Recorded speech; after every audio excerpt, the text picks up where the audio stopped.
विशेष करके किसान परिवार के लोगों का बहुत बड़ी मात्रा में पलायन हो रहा है। मेरा मानना है कि अगर दूध और दूध से बने उत्पाद, अगर इसकी केवल मिलावटखोरी रोक दिया जाए तो गांव से किसान के बच्चों का पलायन बंद हो जाएगा। और देखिए, रामदेव जी का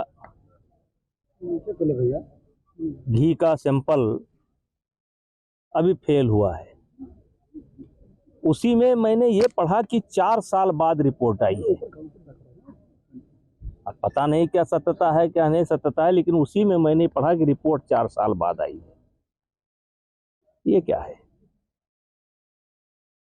जो रिपोर्ट 2 घंटे में 4 घंटे में जो लाखों लोगों की जिंदगी का सवाल है, लोग नकली सामान खा रहे हैं, अगर उसकी 4 साल बाद रिपोर्ट आएगी, 2 साल बाद रिपोर्ट आएगी, तो उस 4 साल में कितने लोगों ने घी खाया और कितने लोग उसके कारण बीमार पड़े, कितने परिवार समाप्त हो गए, तो उसकी जिम्मेदारी कौन लेगा?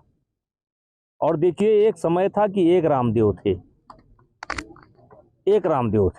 क्योंकि रामदेव जी का नाम इसलिए कि बड़े ब्रांड थे, और मैंने लिया भी नहीं था, उनके चेले ने ये नाम मुझसे मतलब झगड़ा करके लिवा दिया। तो आज जो मैं देख रहा हूं, ये बड़े ब्रांड, उसके अलावा भी कई बड़े ब्रांड हैं, कोई भी जांच करा ले और मानक पर खरे नहीं उतरेंगे।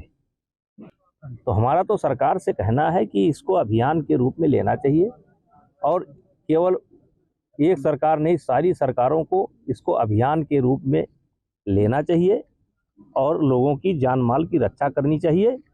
और इसी से गाँवों का पलायन जो हो रहा है किसानों का रुक जाएगा, दूध का रेट थोड़ा बढ़ेगा, जिससे गांव वाले गाय पालेंगे, भैंस पालेंगे, काम में लग जाएंगे, बेरोजगारी समाप्त होगी और इज्जत से अपने घर पर रहेंगे। जिस तरीके से पराली जलाई जा रही, अभी भी जलाई जा रही है, ऐसा लगता था कि जैसे आग लगी हुई है। फिर मैंने पता किया क्या इसके लिए कानून है। हाँ, कानून है। 1 एकड़ पर इतना जुर्माना, 2 एकड़ पर इतना जुर्माना, उसमें डीएम की सीधे सीधे जिम्मेदारी है, पुलिस विभाग को भी जिम्मेदारी की है।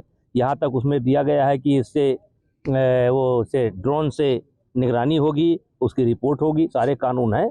लेकिन देख लीजिए आज दिल्ली की हालत क्या है। तो अब दिल्ली की हालत को दिल्ली को जिम्मेदार मान लिया जाए, केवल पंजाब को जिम्मेदार मान लिया जाए। आखिर पराली पर कानून है कि नहीं है, और पराली जल रही है कि नहीं जल रही है? कोई थाना, प्रदेश का कोई थाना बताओ कि मैंने पराली का एक चालान किया है, एक आदमी का जुर्माना किया है। महर्षि पतंजलि जो हमारे गोंडा के धरोहर है, देखिए, उन्होंने स्वदेशी का रास्ता चुना, और स्वदेशी रास्ता चुनने के बाद वो बिल्कुल भटक गए, और उन्होंने हर वो काम किया जो नहीं करना चाहिए। और मैंने पहले भी सवाल उठाया था कि महर्षि पतंजलि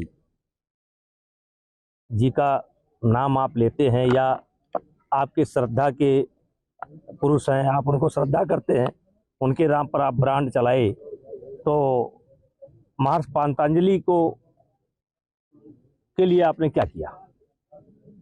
आपने क्या किया, या आगे आपकी योजना क्या है? तो लेकिन साहब, चल रहा है तो इस पर क्या कहा जाए, जो चल रहा है वो चल रहा है।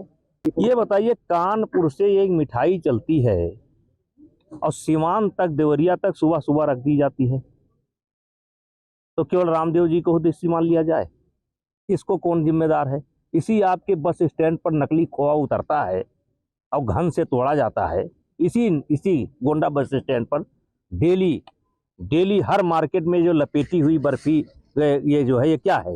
ये कानपुर से चलती है। ये किस चीज़ की बनती है? तो साहब, कोई चला वला नहीं रहा है।